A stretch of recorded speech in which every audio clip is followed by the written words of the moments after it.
Hello friends, आपका स्वागत है हमारे चैनल पर। मेरा नाम है ध्रुव और आप देख रहे हैं द लर्नर्स कम्युनिटी। आज की वीडियो में हम बात करेंगे second semester Hindi GE subject के बारे में, जो कि है हिंदी भाषा और साहित्य ए।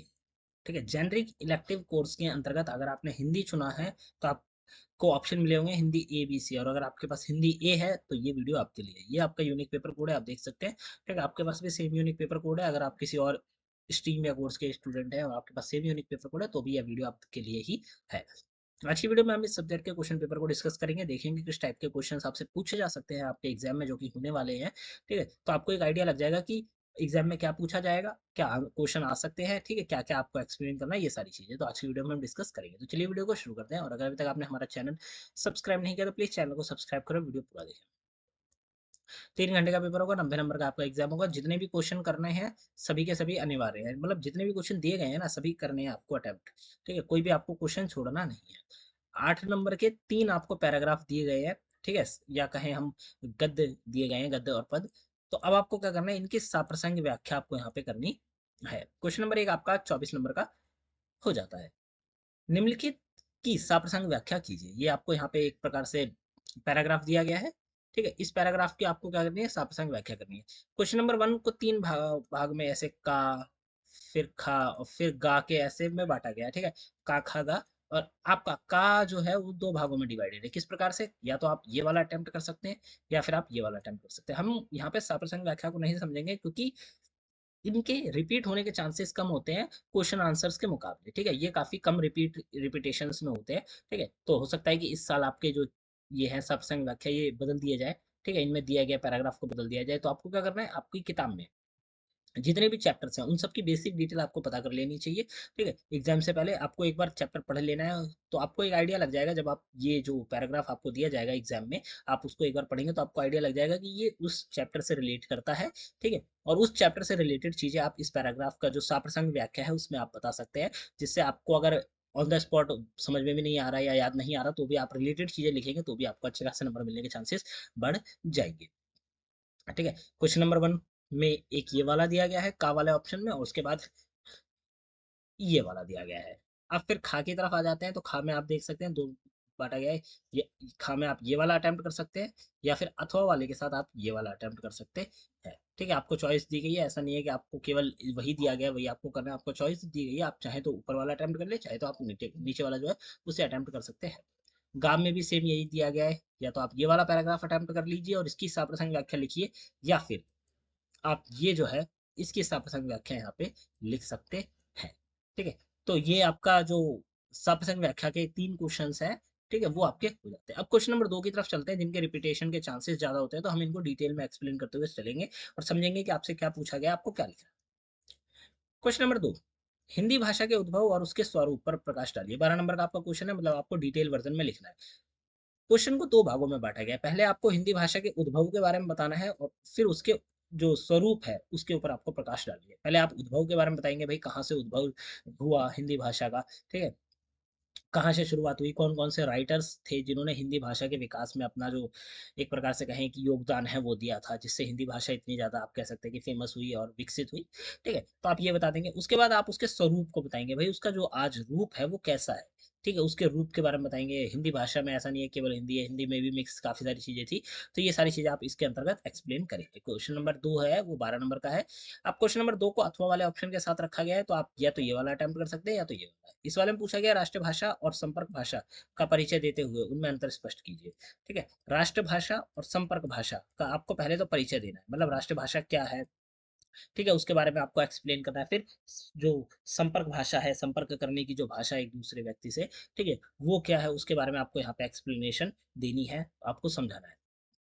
जब आप परिचय दे देंगे तब परिचय देने के बाद आपको उन दोनों के बीच में अंतर भी स्पष्ट करना है कि भाई राष्ट्रभाषा संपर्क भाषा से किस प्रकार अलग है, इनके बीच में क्या अंतर है। ठीक है, ये अंतर आपको यहाँ पे एक्सप्लेन करने हैं, और ये क्वेश्चन भी आपका जो है वो 12 नंबर का है। मतलब आपको सब कुछ जो पहले परिचय और उसके बाद उनके जो अंतर है वो आपको डिटेल में एक्सप्लेन करके यहाँ पे समझाने होंगे।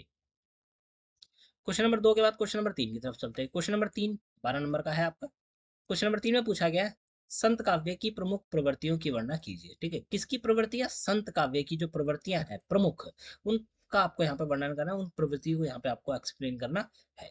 क्वेश्चन नंबर 3 को अथवा वाले ऑप्शन के साथ रखा गया है, जिसमें पूछा गया है भरतेंदु युग की प्रमुख विशेषताओं का उल्लेख कीजिए। ठीक है, भरतेंदु जो युग है, ठीक है, भरतेंदु युग के दौरान जो प्रमुख विशेषताएं हैं, या कहें कि उस युग की ही जो प्रमुख विशेषताएं हैं, वो आपको यहाँ पे बतानी है। विशेषताएं किस प्रकार की, भाई काव्य खंड किस प्रकार का था, ठीक है, कौन कौन सी रचनाएं की गई थी, और साथ के साथ राइटर्स कौन कौन से फेमस थे, ये सारी चीजें। ठीक है, भरतेंदु जो है उन्होंने क्या क्या योगदान दिया था, ये सारी चीजें आपको यहाँ पे बतानी है। 12 नंबर का हो जाता है क्वेश्चन नंबर 3। क्वेश्चन नंबर 4 देखते हैं, बिहारी का काव्य गागर में सागर स्पष्ट कीजिए। 12 नंबर का है आपका। ठीक है, बिहारी का जो काव्य है गागर में सागर, इस काव्य को क्या करना है आपको यहाँ पे एक्सप्लेन करना है, स्पष्ट करना है। ठीक है, आपको बताना है कि गागर में सागर जो काव्य है उसमें कवि क्या कहना चाहता है। ठीक है, उसके बारे में जितनी डिटेल्स है वो यहाँ पे आपको एक्सप्लेन करनी है। 12 नंबर का है तो आपको नॉर्मल सी बात है, आपको डिटेल में तो लिखना होगा। आप कहीं छोटा मोटा लिख के या थोड़ा सा लिख के सोचते हैं कि नंबर मिल जाएंगे, तो काफी हद तक आपके नंबर जो है वो कम आ सकते हैं।